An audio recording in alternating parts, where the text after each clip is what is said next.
What up, golf cart world and cart smart followers? Today we have got a bunch of stuff that we're trying to get accomplished here, and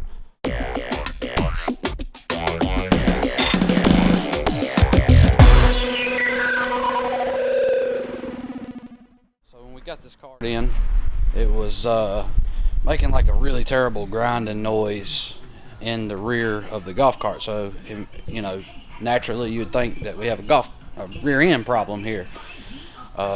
What we found is actually the rear clutch had started to wear out right in the center there. It's real shiny. It hasn't been lubricated over time, and it wasn't allowing it to open and shut properly, causing a really bad grinding noise. And also here on the sheathing, it's hard to see in the video here, but it's really shiny. It's some gouges there that you can see, like metal to metal had been touching. And I'm not sure if you can see that one. Yeah, you can see that one pretty good there. It's nice and shiny, and that's not supposed to be happening. You can see that the ramp shoes there are wore a little bit, but this had other problems as well due to the inner part being so wore out. And now that we've got a new one installed on the golf cart, it is running and driving and opening and closing as it should.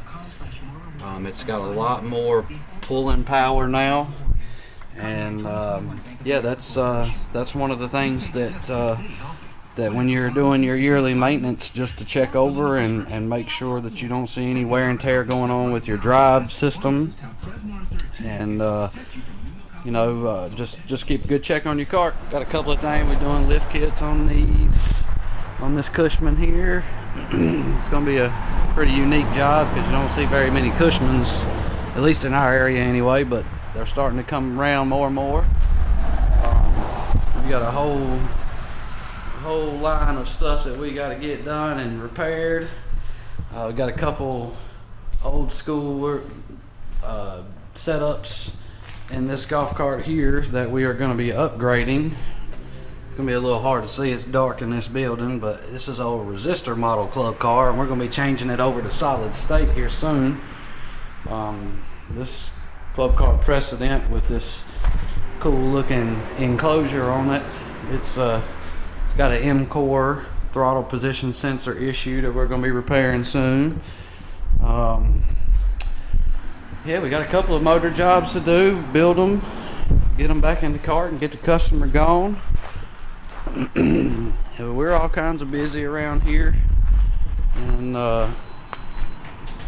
hopefully we can get some stuff done and fixed up.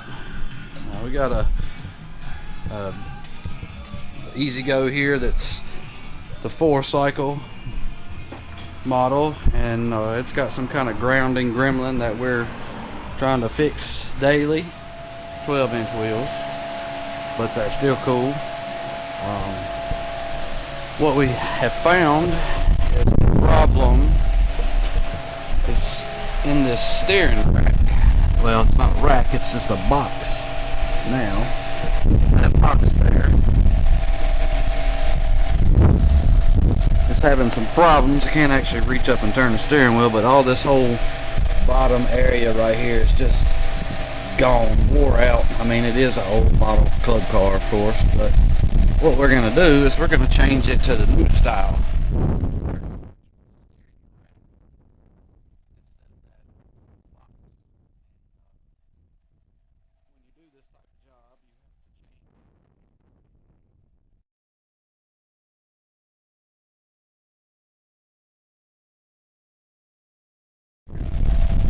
Steering shaft itself.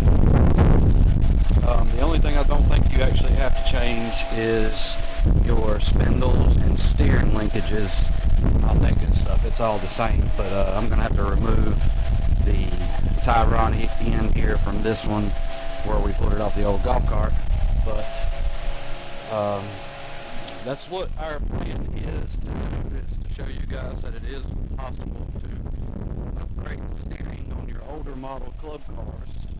This one is an 82 model to be exact.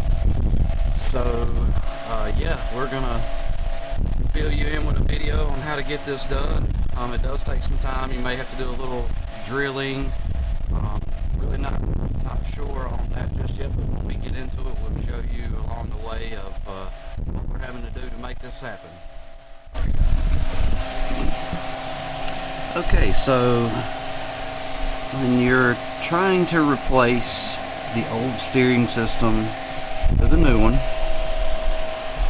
you're gonna have to remove the entire delta plate, which is what holds the shocks and the A-arms here on the upper part of the frame. You're also gonna have to remove the leaf spring from the bottom of the frame. You're gonna have to remove the spindles from the bottom of the leaf spring so that you can drop it all down and then pull all of that out of your way. Obviously this cart has got lights and speakers and all kinds of stuff in it, so you want to make sure you're mindful of what you have attached to your golf cart.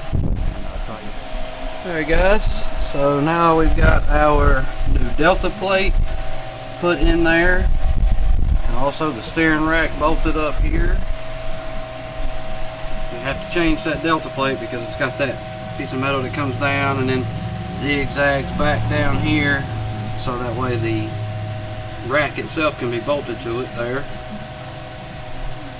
And then you have to deal with the steering linkages from the steering column down to the rack, which is right there. It's super simple to do. Just slides on the steering column in and then slides on the rack in, and you got a couple of bolts there, 12 millimeters that you tighten up, and everything's ready to go. And getting ready to get started on getting the A-arms bolted up, and then the spindles and everything bolted back to the outer part of the A-arm, put our shocks on and put the wheels back on and do the tie rod adjustments. And alright everybody, as you can see, we've got it all bolted back up, new steering rack on it, delta plate's been changed. There is one thing that you have to do. You'll have to change the shocks on this golf cart because the 80 model's shocks are a little bit bigger, so they will rub right against the body here when you change this out. It makes it a little bit different, but everything else is pretty straightforward there. And this is the driver's side of the cart, all bolted up, and all that. The steering box and everything went in right nicely. It does make the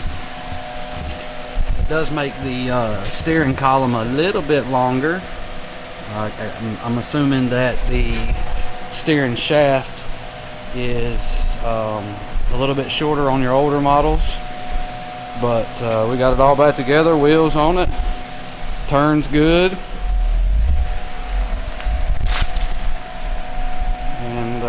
It's pretty simple. Fortunately, the only real drilling you will have to do is on the steering knuckle here.